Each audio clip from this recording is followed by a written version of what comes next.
जब आप उम्र के एक ऐसे पड़ाव पे हो जाते हो कि जहां से वापस जाना भी मुश्किल हो और आपको रोज ये डर सताए कि कल मेरी ये नौकरी रहेगी या नहीं रहेगी, मैं समझ सकती हूं कि आपके लिए कितना तकलीफदायक होगा।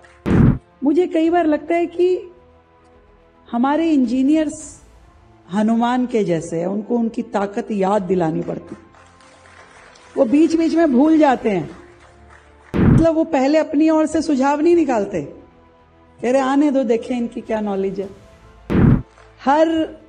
हर संकट का, हर तकलीफ का कभी तो अंत होता है।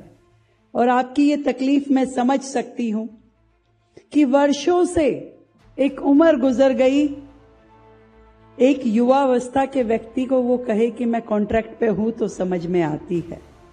पर जब आप उम्र के एक ऐसे पड़ाव पे हो जाते हो कि जहां से वापस जाना भी मुश्किल हो और आपको रोज ये डर सताए कि कल मेरी ये नौकरी रहेगी या नहीं रहेगी, मैं समझ सकती हूं कि आपके लिए कितना तकलीफदायक होगा। मैं ये बता रही थी कि दिल्ली की यदि सबसे रिमार्केबल बिल्डिंग कही जाए तो एक समय तक ये सिविक सेंटर था, जिसमें 28 फ्लोर है, 28 फ्लोर, और सेकंडों में जिसकी लिफ्ट नीचे तक आती थी।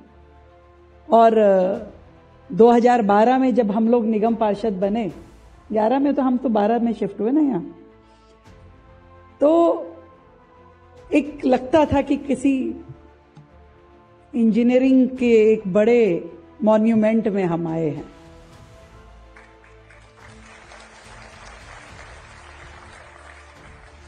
उसके बाद यदि मैं कहूं कि कुछ काम दिल्ली में इंजीनियरिंग पॉइंट ऑफ व्यू से बेहतर हुआ, तो वो मोदी जी के समय की बनाई हुई हमारी संसद, हमारा अंबेडकर इंटरनेशनल सेंटर, हमारी वो सारी बिल्डिंग जो उनके समय में बनी।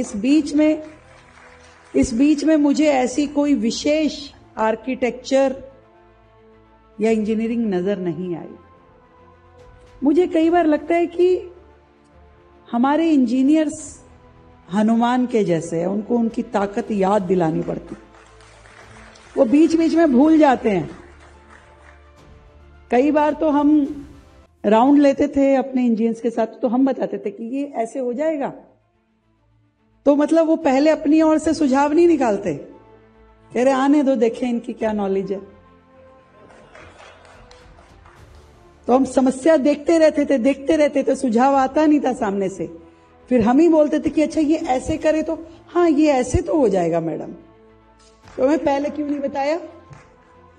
तो ऐसे हजारों, मतलब अभी एक मीटिंग हॉल बन रहा था सतीश जी, तो उस मीटिंग हॉल के बीचों बीच एक पिलर था, तो मुझे उसका राउंड करने का मौका नहीं लगा, तो काफी तैयार हो गया, तो मेरा जाना हुआ। तो मैंने देखा भी इतना बढ़िया मीटिंग हॉल बन रहा है, पर उसके बीचों बीच एक पिलर है। मैं कहा भाई ये क्यों छोड़ दिया? नहीं मैडम, ये पिलर हट ही नहीं सकता। मैं कहा क्या बात कर रहे हो तुम, क्यों नहीं हट सकता भाई? मैंने कहा इसके ऊपर कोई 4 मंजिला बिल्डिंग है, ये सिंगल फ्लोर की बिल्डिंग है, इसके ऊपर कुछ है नहीं, तुम कह रहे हो ये पिलर नहीं हटेगा। मैं कहा सुनो भाई, ये पिलर हटेगा और मैं अगले हफ्ते आ रही हूं। अगली बार आके तो पिलर भी हट गया, सारे काम हो गए। तो यानी कि ये चाहें तो कुछ भी कर सकते हैं, और मन में ना हो तो फिर कोई करवा नहीं सकता भाई। हाँ, फिर तो पिलर क्या कुछ भी।